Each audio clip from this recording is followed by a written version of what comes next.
భద్రాచలం శ్రీ సీతారామచంద్ర స్వామి వారి దేవస్థానం నందు ఈ రోజు కొత్తగూడెం భక్తరామదాసు ట్రస్ట్ ఆధ్వర్యంలో భద్రాచలం శ్రీ సీతారామచంద్ర స్వామి దేవస్థానం సహకారంతో శ్రీరామచంద్రుని జన్మ నక్షత్రం అంటే పునర్వసు పురస్కరించుకొని నేడు సుమారు 600 మంది భక్తులతో భద్రాద్రి శ్రీ సీతారామచంద్ర స్వామి వారి ఆలయం చుట్టూ భద్రగిరి ప్రదక్షిణను చేయడం జరిగింది। ఈ కార్యక్రమంలో భద్రాద్రి కొత్తగూడెం జిల్లా మరియు చుట్టుపక్కల పరిసర ప్రాంతాల మరియు భద్రాద్రి వాసులు భక్తులు వారు 800 మంది పాల్గొని శ్రీరామనామ స్మరణతో భద్రగిరి ప్రదక్షిణలు సీతారామచంద్ర స్వామి వారి ఆశీస్సులతో కనుల విందుగా జరిగింది। ఈ కార్యక్రమం శ్రీరామ భక్తుడైన భక్తరామదాసు వారసులు కంచర్ల శ్రీనివాసరావు ఆధ్వర్యంలో రామాలయం ఈవో దామోదర్ రావు ఆలయ సిబ్బంది అర్చకులు వేద పండితులు పాల్గొన్నారు।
ఆగండి ఒక నిమిషం।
అబద్ధం చెప్పారా కదా?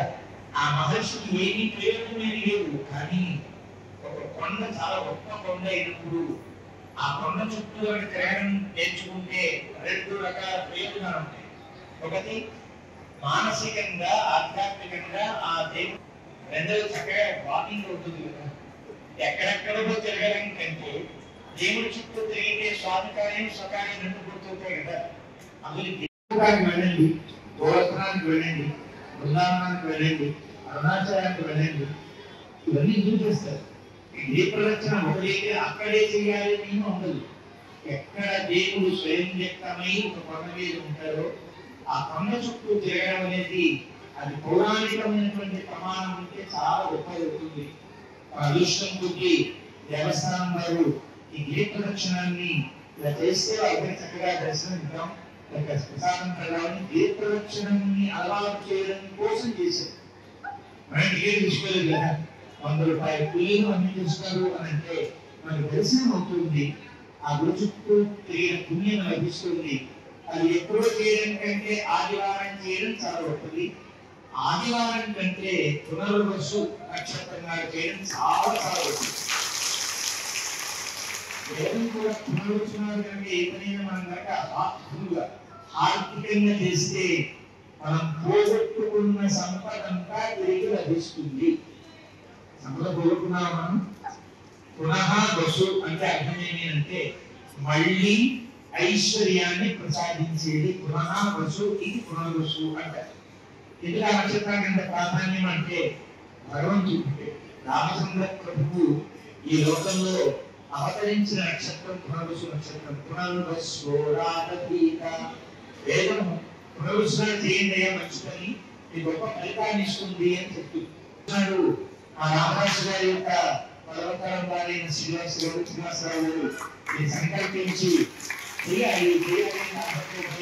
దేవస్థానంలో ఎప్పుడు ఒక సహకారం తీసుకుంది. మళ్ళీ రామదాసుగా అప్పుడు పని చేసి ఉంటాయి. చేయలేదు అంటే ఎన్ని ఆధారాలు లేదు. అదిగో భద్రాద్రి గౌతమి గురు చూడండి. జై శ్రీరామ్. శ్రీమతి రామానుజాయ నమః. భద్రాచల ఆలయ నిర్మాత కంచర్ల గోపాల గారు భద్రాద్రి ఆలయ నిర్మాణం చేసిన తర్వాత అనేక ఉత్సవాల్ని ఇక్కడ జరిగే విధంగా ఏర్పాటు చేయడం జరిగింది. అందులో ఒక కార్యక్రమం ఈ గిరి ప్రదక్షిణ కార్యక్రమం. కాలక్రమంలో ఇక్కడ జరిగే ఉత్సవాలు చాలా మరుగున పడిపోవడంతో పాటు ఈ కార్యక్రమం కూడా మరుగున పడిపోవడం జరిగింది. తర్వాత కాలంలో మనకి గిరి ప్రదక్షిణ అంటే దమ్మక్క ఉత్సవాలు, లేదంటే రామదాస్ గారి జయంతి ఉత్సవాలు, ఇలా కొన్ని కార్యక్రమాల్లో సంవత్సరంలో 3-4 సార్లు మాత్రమే గిరి ప్రదక్షిణ చేయడం జరుగుతుంది. అది కాకుండా తిరిగి ఆ ప్రాశస్త్యాన్ని తీసుకురావడం కోసం అని చెప్పేసి గత 6 నెలల క్రితం ఈ కార్యక్రమం తీసుకోవడం జరిగింది. మొదటగా మేము ప్రారంభించినప్పుడు 30 మందితోటి ప్రారంభమైనటువంటి గిరి ప్రదక్షిణ కార్యక్రమము ఇప్పటికీ 700 నుంచి 800 మంది భక్తులు ఈ కార్యక్రమంలో ఈ రోజు పాల్గొనడం జరిగింది. ఈ కార్యక్రమం దినదినాభివృద్ధి చెంది రామనామం దశ దిశలా వ్యాప్తి చెందటంలో రామదాస్ గారు ఏ విధంగా అయితే ప్రాచుర్యానికి తీసుకెళ్లారో అదే విధంగా ఇక్కడికి వస్తున్నటువంటి భక్తులు కూడా ఈ కార్యక్రమాన్ని ముందుకు తీసుకెళ్లి ఆ ప్రజలకు తీసుకెళ్లి గిరి ప్రదక్షిణ కార్యక్రమాన్ని విజయవంతం చేయడంలో భక్తులందరూ కూడా సహకరిస్తున్నారు. ఇక్కడ జరిగేటువంటి కార్యక్రమాల్లో రామదాస్ గారి చేయాల్సిన కార్యక్రమాలన్నీ కూడా వారి వంశీయుడుగా వారి వారసుడుగా ఇక్కడ ఏర్పాటు చేసి ముందుకు తీసుకెళ్తాం. దాంట్లో భాగస్వామ్యం అవ్వటం కూడా నా పూర్వజన్మ సుకృతంగా భావిస్తున్నాను. ఇక్కడ ఈ ఉత్సవాలన్నింటిలో కూడా మాకు సహకరించడానికి ఈవో గారు మిగిలిన సిబ్బంది అంతా కూడా సహకరించి వచ్చిన భక్తులందరూ కూడా సౌకర్యాలు ఏర్పాటు చేయడానికి సహకరిస్తున్నందుకు అందరికీ కూడా ధన్యవాదాలు తెలియజేస్తూ సెలవు తీసుకున్నాను. జై శ్రీరామ్.